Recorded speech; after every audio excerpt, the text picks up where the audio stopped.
அதிகாரம் 6.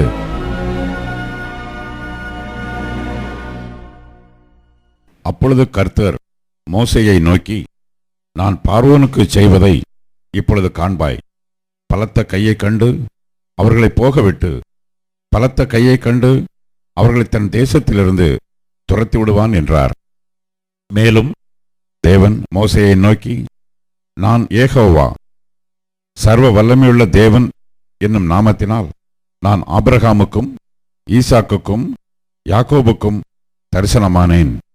ஆனாலும் யெகோவா என்னும் என் நாமத்தினால் நான் அவர்களுக்கு அறியப்படவில்லை. அவர்கள் பரதேசிகளாய் தங்கின தேசமாகிய கானான் தேசத்தை அவர்களுக்கு கொடுப்பேன் என்று நான் அவர்களோட என் உடன்படிக்கையையும் ஏற்படுத்தியிருக்கிறேன். எகிப்தியர் அடிமை கொள்ளுகிற இஸ்ரவேல் புத்திரரின் பெருமூச்சையும் நான் கேட்டு என் உடன்படிக்கையை நினைத்தேன். ஆதலால் இஸ்ரவேல் புத்திரரை நோக்கி, நானே கர்த்தர், உங்கள் மேல் எகிப்தியர் சுமத்தின சுமைகளை நீக்கி நான் உங்களை விடுவித்து உங்களை அவர்கள் அடிமைத்தனத்திற்கு நீங்களாக்கி ஓங்கிய கையினாலும் மகா தண்டனைகளினாலும் உங்களை மீட்டு உங்களை எனக்கு ஜனங்களாகச் சேர்த்து கொண்டு உங்களுக்கு தேவனாய் இருப்பேன். உங்கள் மேல் எகிப்தியர் சுமத்தின சுமைகளை நீக்கி உங்களை விடுவிக்கிற உங்கள் தேவனாகிய கர்த்தர் நான் என்று அறிவீர்கள். ஆபிரகாமுக்கும் ஈசாக்குக்கும் யாக்கோபுக்கும் கொடுப்பேன் என்று நான் ஆணையிட்ட தேசத்தில் உங்களை கொண்டு போய் அதை உங்களுக்கு சுதந்திரமாக கொடுப்பேன். நான் கர்த்தர் என்று அவர்களுக்கு சொல் என்றார். இந்த பிரகாரமாக மோசே இஸ்ரவேல் புத்திரருக்கு சொன்னான். அவர்களோ மனமடிவினாலும் கொடுமையான வேலையினாலும் மோசேக்கு செவிகொடாமற் போனார்கள். பின்பு கர்த்தர் மோசேயை நோக்கி, நீ எகிப்தின் ராஜாவாகிய பார்வோனிடத்தில் போய் அவன் தன் தேசத்திலிருந்து இஸ்ரவேல் புத்திரரை போகவிடும்படி அவனோட பேசு என்றார். மோசே கர்த்தருடைய சன்னிதானத்தில் நின்று, இஸ்ரவேல் புத்திரரே, எனக்கு செவி கொடுக்கவில்லை. பார்வோன் எனக்கு எப்படி செவி கொடுப்பான்? நான் விருத்த சேதனமில்லாத உதடுகள் உள்ளவன் என்றான்.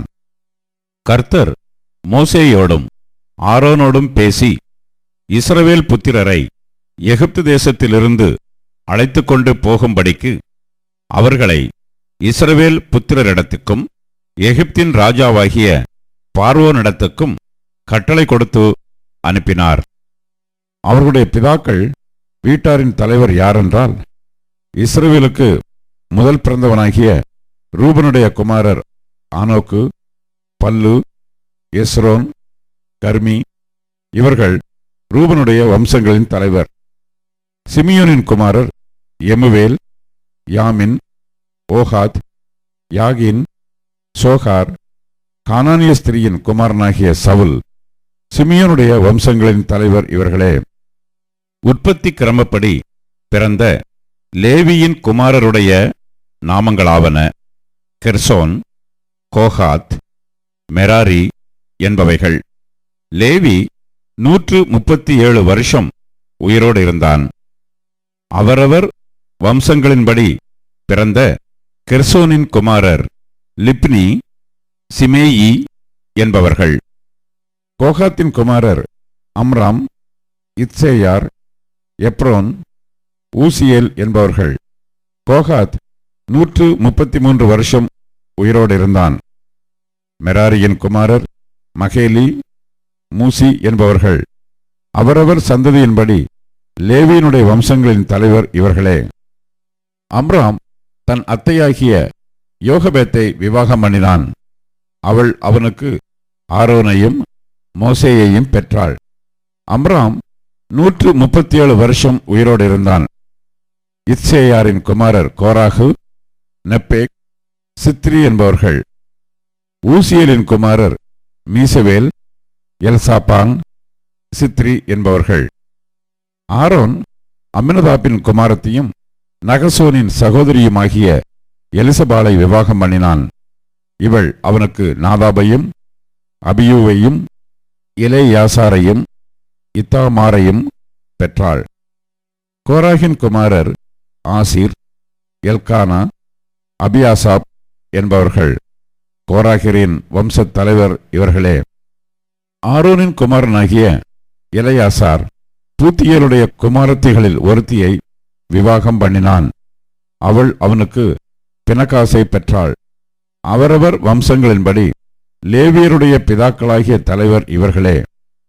இஸ்ரவேல் புத்திரரை அணி அணியாய் எகிப்து தேசத்திலிருந்து நடத்தி கொண்டு போவதற்கு கர்த்தரால் கட்டளை பெற்ற ஆரோனும் மோசேயும் இவர்களே. இஸ்ரவேல் புத்திரரை எகிப்திலிருந்து நடத்தி கொண்டு போவதற்கு எகிப்தின் ராஜாவாகிய பார்வோனோடே பேசின மோசேயும் ஆரோனும் இவர்களே. கர்த்தர் எகிப்து தேசத்திலே மோசேயோடே பேசின நாளில் கர்த்தர் மோசேயை நோக்கி, நானே கர்த்தர், நான் உன்னோடே சொல்லுகிறவைகளையெல்லாம் நீ எகிப்து ராஜாவாகிய பார்வோனுக்குச் சொல் என்று சொன்னபோது, மோசே கர்த்தருடைய சந்நிதானத்தில், நான் விருத்த சேதனமில்லாத உதடுகள் உள்ளவன், பார்வோன் எனக்கு எப்படி செவி கொடுப்பான் என்றான்.